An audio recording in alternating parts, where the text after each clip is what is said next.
Oh, you gonna learn something today. Hey, this is Damian Mimic Randall, and we're about to fly the kit. They're eager to get out. I fed them so that they'll fly right now. I had to underfeed them last night so I can get them out this morning. It's a little tricky doing that, fellas, because basically what happened is you putting out birds that are underfed, and when they're underfed, you know, you don't get the times that you want out of them or whatnot. But thank you guys for watching. This is Damian Mimic Randall of California Spinners. Hit the like button, hit that subscribe button, and make sure you guys hit the notification bell so that you get the videos.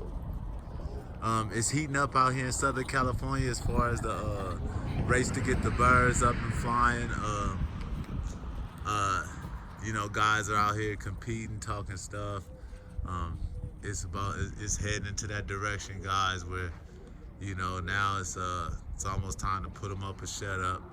So that's where everybody is. A commie just came into the pack, kind of threw them off.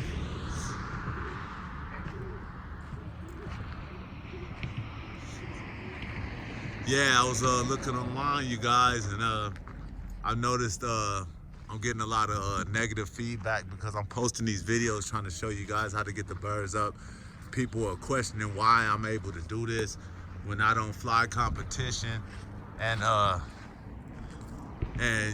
listening to the negative comments from the guys, and I'm saying this is why guys don't fly competition, because if I can see the bias in your conversation, what would make me believe that the bias doesn't go into the judging and into the time that I fly and you know, and whatnot, and how you talk to the judges? Because if the judge is watching your video, he's being influenced by the negative things that you're saying on your video. And if you're influential in this pigeon sport, everybody knows that when you spread a rumor or you say something that's not true, it spreads like wildfire. So for anyone in a position of power in the NBRC to have anything negative to say about any member, regular member of the club, should be a violation of the NBRC policies, and the NBRC needs to tighten up their policies so that this type of slander and negative campaign from their ranking members should be eliminated, period. Or why should you pay dues for you to be discriminated against in a club that you're paying dues for? That's pretty much my position on that. So if the people like Don McCulley don't want to get it together and stop the guys that are pretty much ruining the competition in their club and taking away from the membership and the dues that they're getting, then they really don't care too much about the club. They care more about the prestige of having the positions that they have. Just my opinion. I refuse to have to battle the hierarchy of the NBRC just to keep lies and negative slanderous comments out of my life. I just won't fly in. I just won't deal with the club as a whole. Just won't pay you money as a whole. And I tell everybody that I know, why would you pay them too? Remember, these dudes, these people in these regional director positions, they are the people that gives you the time to fly. They set up what time you fly. If they know your area, they know you got a bad wind in your area at a certain time, then why wouldn't it be an advantage to them to put you in that messed up position? That's just what I'm saying. High Def went through it a couple of times where he had to fly in severe wind because they understand how to manipulate, basically putting you in a bad position so that you'll do bad. Ask High Def if you don't believe me, he'll tell you.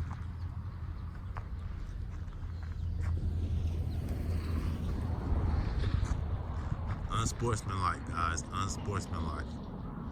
But anyway, like I said, I cut back the feed last night on them because I knew I was gonna fly them in the morning, and I flew about maybe 5, 6 in the afternoon. So I didn't feed them as much because I wanted to get them back up this morning. And now that I got them up, I'm noticing that they don't want to elevate because the feed situation. They're flying, they just don't want to elevate, and that's the problem right now. They're about maybe 35 feet off the ground right now, and they're just flying over the house, and they want to come down, but at the same time, there's a few in there with a lot of energy on them, so they're pushing them to stay up. So we're gonna see where they go from here, guys. At the 5-minute mark, and they're trying to the kit's trying to take up. If you pay attention to how high they are, they're right here, like right over the loft. Shh. Try to spook them a little bit. There's a crow fighting something over in the tree over there. Maybe a hawk or a cooper or something. I can tell by the way he's grunting and stuff. It's something over there that's annoying him.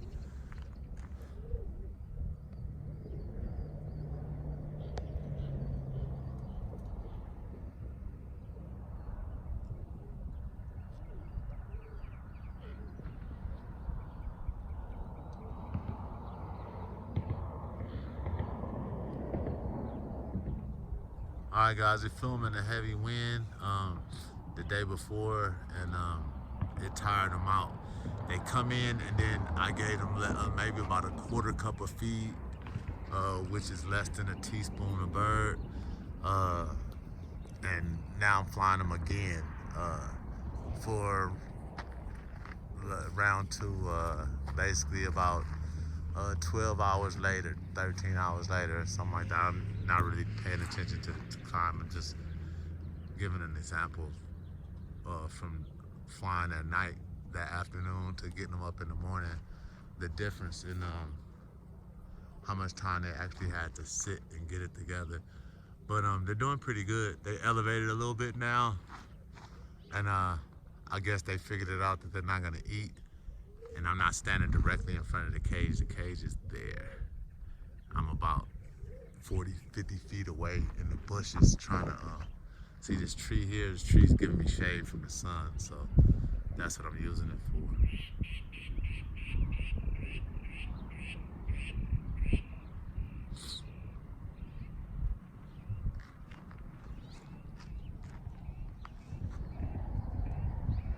I was at Hollywood's yesterday. He had the birds out flying.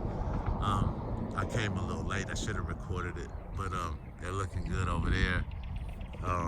He should be videotaping, but he's not. He's not into the social media thing, so.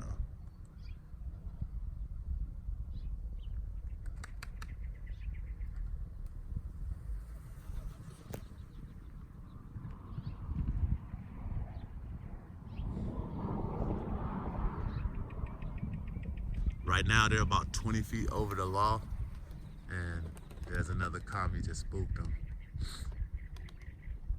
Here's another one coming, little blue boy.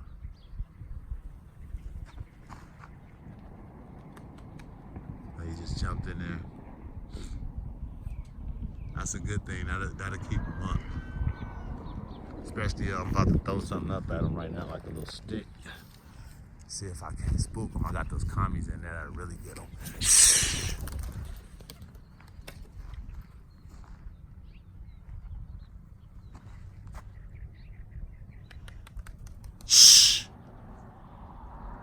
See a little young commies in the back.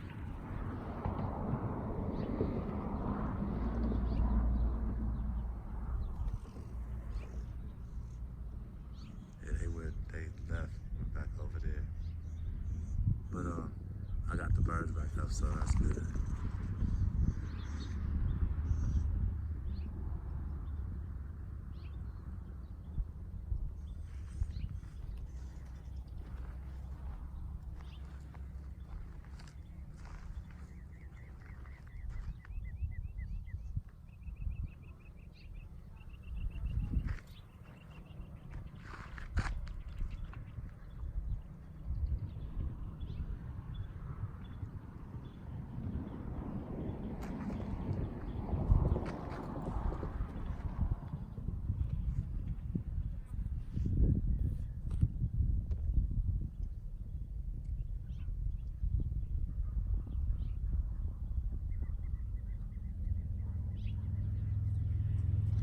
We're at the 10-minute mark now, so that's their norm. I'll feed them up today once they come in, and I'll get them ready for tomorrow. And since I'm flying at the right time now, we'll have them out tomorrow at a good time, and they should do 100% better. We might get the hour out of them depending on how much I feed them. I'm not gonna try to feed them for the hour though. Try to feed them for 30, 40 minutes. Here come the commies again.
When you play with the feed, guys, you can have the birds do whatever you want. You can shut the roll off. You can turn the roll on. You can delay it. It's all in what you do with the feed, guys. Right now, I've just been trying to find a good time for me to fly the birds that works best for me. And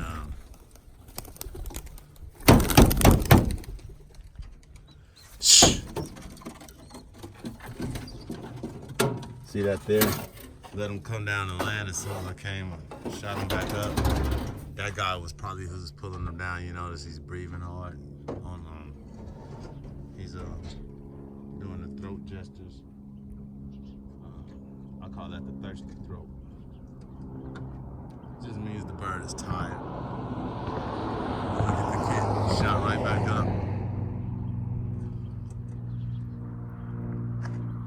And it could have been that he just didn't eat as good as they did yesterday. Now, as long as I keep him from jumping up and flying, the kid should fly again. And they jumped up quick and they elevated, and now they're flying at a nice, decent height. I'm gonna go over here behind this cage, give me some shade. Sun's killing me right now. I don't have me a Hollywood safari hat.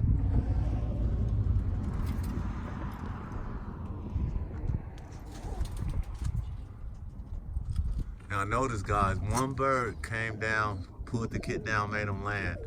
And after that one bird, the kit shot back up and is now flying, I want to say about 200 feet up. And looking like they're about to just pretty much enjoy the flight.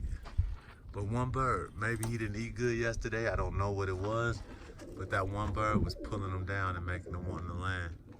Even though they're all hungry, you have some birds are stronger than others, and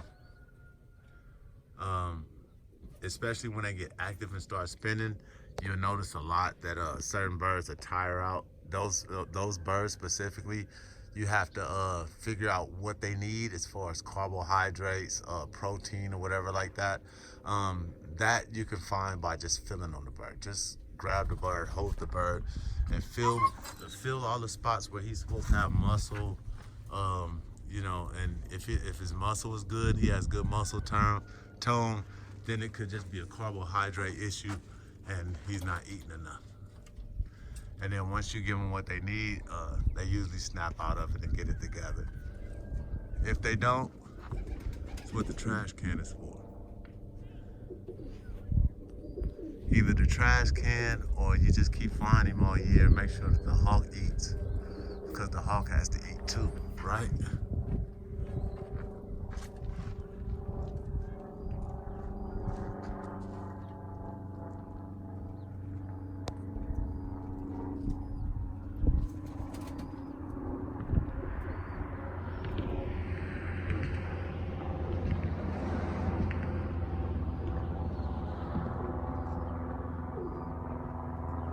But just look, guys, just from observing and allowing one bird to stay down, you notice the whole kid is back up again. So now you're gonna get your fly time. They're at 16 minutes, and they're gonna do a nice little fly time for me.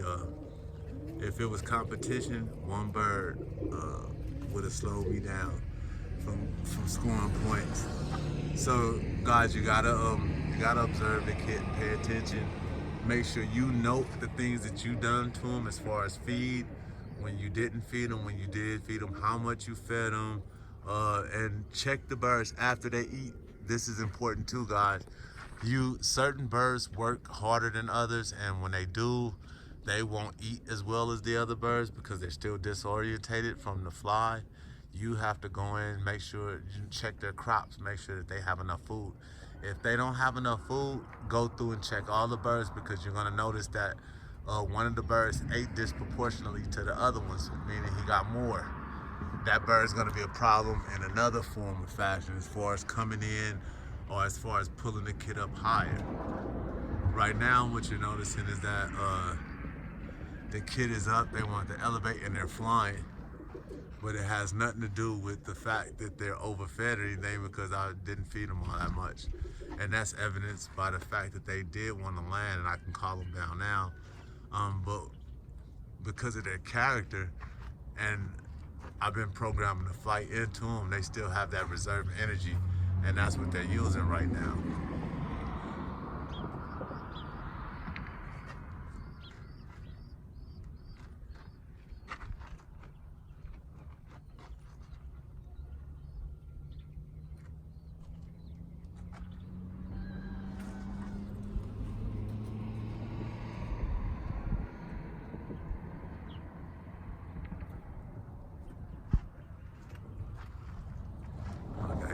They're dropping pretty fast. Now you can see them coming down.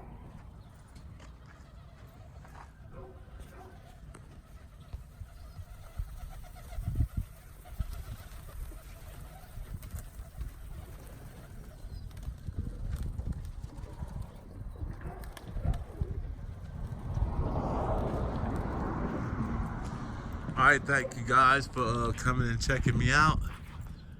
We're gonna note that it was 18 minutes on today, and I'm about to feed them right now, guys. So thank you for participating with me and supporting Pigeonhole and CaliSpinners TV. You know, to the guys that's hating me, thank you for hating me too, because that also brings support. Don't understand why we're having difficulties, especially when I haven't done nothing to you guys. But I want to thank you for the support also. To anybody out there that's looking to get some good quality pigeons, go ahead and subscribe to my channel. We're giving away a kit when we get to 100 subscribers. Once we get to that, 1,000 subscribers. Once we get to that 1,000 subscribers, we're gonna give away a kit, guys. A young bird team. I breed all year round, so depending on when we get 1,000 subscribers, the youngest kit that I have, I'll make sure that they're able to eat and everything, and then that'll be the kit that I'll give away. Right now, I'm not whistling or anything. I'm just there's a couple of birds that want to fly, so I allowed them to fly. I'm waiting right now. I'm gonna go ahead and let them calm down and all. You know, everybody make sure everybody comes down. You don't want to start throwing feed into the cage, guys, because when you throw feed into the cage to get 1 or 2 in, there's 3 or 4 sitting out, and then after a while, it's disproportionate, fellas, on how much they ate. You want to make sure that they all ate about the same amount, so you want to make sure that they all came down at the same time. If you have birds that are still up and flying around like this guy right here, just let the birds sit around for a minute. This lets them relax, and when they relax, any bird that's working hard or doing a lot of hard working gets time to pretty much get themselves together, compose themselves, get their mentality straight.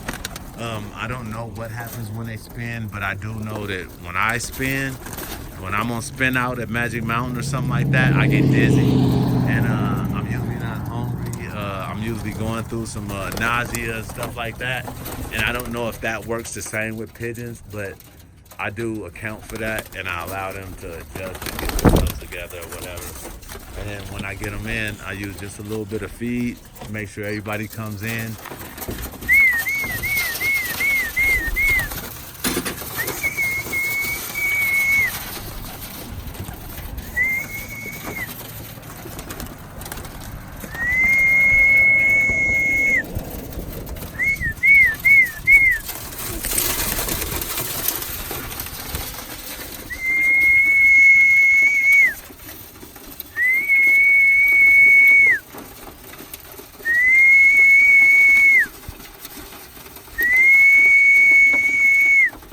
See these two right here, they're gonna make it hard for everybody else because of their actions. Look, he's jumpy and flighty. He's jumpy and flighty. Now there they go. So what I'm gonna do is I'll make sure that these guys right here, they're doing their job. Those other two, let's go hang out for a second, and then tell them we don't give them. This is just hold them down. It's not just feed them up and get them full or anything. This is the reward for doing your job.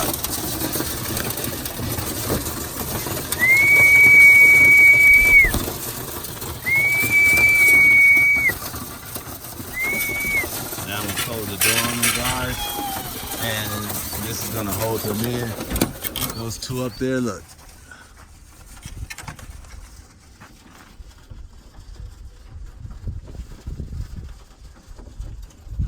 That's that excess energy in them. Now I'm not gonna punish them for doing it. What I'm gonna do is I'm just gonna let those sit. They got that little treat for sitting, and I'll wait till these two get tired, and I'm gonna start on the other kit and get them ready. So thank you for liking, guys. Thank you for hitting that like button. If you haven't hit it, hit that like button. Hit that subscribe button, fellas. Please subscribe to the channel. Tell your friends to subscribe, and make sure you hit the notification bell, guys. This is Damian Mimic Randall of California Spinners, and we are out.